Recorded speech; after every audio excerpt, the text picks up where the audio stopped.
Hey, what's up guys? Alright, so welcome back for my review of Rising of the Shield Hero Season 2, Episode 8, which, by the way, before I even get into the review, I have some sad news for you guys out there, which you probably already know, but I just found out about this morning. Apparently Season 2 is only going to be 13 episodes long, which is surprising because the first season, I believe, was already 26 episodes, but I think in the first season they broke it up into 13 episode sequences, so they had the first core, and then the second core a few months later, so I think they're doing the same thing with season 2. But if they're not, that means we only have 5 episodes left for the season, which is sad because there's no way to even tell the entirety of this arc, which I haven't even finished in the manga yet, in 5 episodes. Now, I mean, they did change drastically things that happened in this arc, obviously like for Atalia basically being here with Nafumi, so that could make them hasten the pace of the entire arc in general, but it's still kind of sad finding out that, a show that I've been looking forward to for a long time, for a few years now, it's only coming back with 13 episodes, even though the first season had 26. But anyway, let's just jump right into the episode, which obviously the most important thing that happened in the episode is the final few minutes, where we get to see that after breaking into the temple where the dragon hourglass is, Nafumi and his party basically were trying to teleport away when they got surrounded by Kyo's follower, and during their teleportation, Kyo does something. It's not made clear in this chapter what exactly he does, some kind of curse or some kind of notification magic or something like that. He places on Raptalia, so that basically when they go to teleport away, which was apparently the plan he set up from the very beginning since they made it to the world, was him breaking out the labyrinth with Kizuna and then getting over to the Dragon Temple just to kind of break Nafumi's heart by separating him from Raptalia and leaving her in a situation where is more than likely she's going to end up dying. Now, I mean, of course, it's Raptalia. She's basically the poster girl of the series, so of course they're not going to let her die. That's not part of the story. She's going to go off to get something very important later on in this arc, which I'm not going to mention just yet in case they don't bring it up in this season and they save it for season 3. But obviously, that was his plan, basically to separate Raptalia from Nafumi to kind of fuck with him mentally, which I am 100% convinced that Kyo only came up with this plan because he did not get to see exactly what Nafumi's hatred shield can do, because if he saw that, he would be too terrified to piss this guy off the way he's doing in this episode.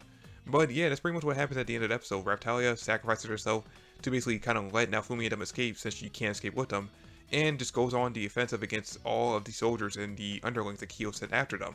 And my main guess as to what's going to happen to Raptalia is basically that he's most likely going to lock her up where he probably has Lark and his gang, because I'm guessing since he was able to control where Raptalia, Nafumi, Rishia, and Philo teleported to, that he did the same thing to Lark and his team since he jumped through the portal first.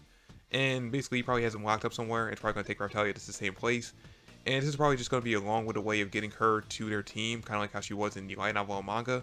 Which, if they were going to do that anyway, I don't understand why they didn't just have her join with them in the first place. It kind of feels like we jumped through a lot of hoops just to get her to the same spot that she was supposed to be in the first place. I mean, again, assuming that they actually go that route, I don't know. It could be that she ends up getting locked up somewhere else and they have to go on a long mission to save her after they meet with Lark's team and Philo. But who's to say what they're going to do in the next episode. Now, my biggest gripe with the episode is the fact that they immediately come up with a plan to use the Dragon Hourglass to teleport to a different country, which I understand, they're in enemy territory, they need to get out there as quickly as possible, but it doesn't seem like they even given any thought to the idea that Philo might be held captive somewhere in this country. They didn't search for her at all in this episode. It's not indicated that they searched for her in the last episode or in between the episodes.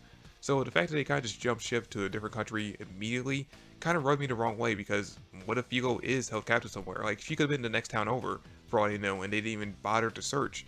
Just do a little bit of research, just do a little bit of info gathering, and then jump ship to a different country, but just do a little bit of research, just try to figure out if you can find any information on her. I mean, she's a human that could turn into a bird.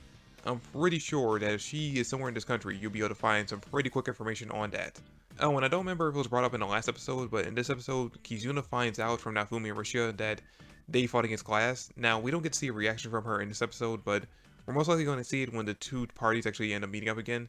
Because if I remember correctly from the manga, when she found out this information that, Lark and his gang went to Nafumi's world to kill him and the other 3 heroes, she made a huge fuss about it and basically made both parties promise not to try to fight each other or kill each other anymore, which they basically begrudgingly agreed to as long as they find a way to stop the waves from destroying each other's worlds. And after everyone's reunited, that becomes a major plot of the arc, basically trying to find a way to stop the waves from destroying each other's worlds and then get Nafumi and his party back to their original world.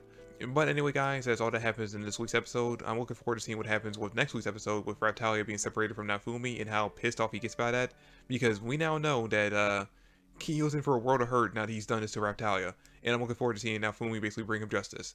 But that's it for the video guys, thanks for watching, and I'll catch you all in the next one. Peace.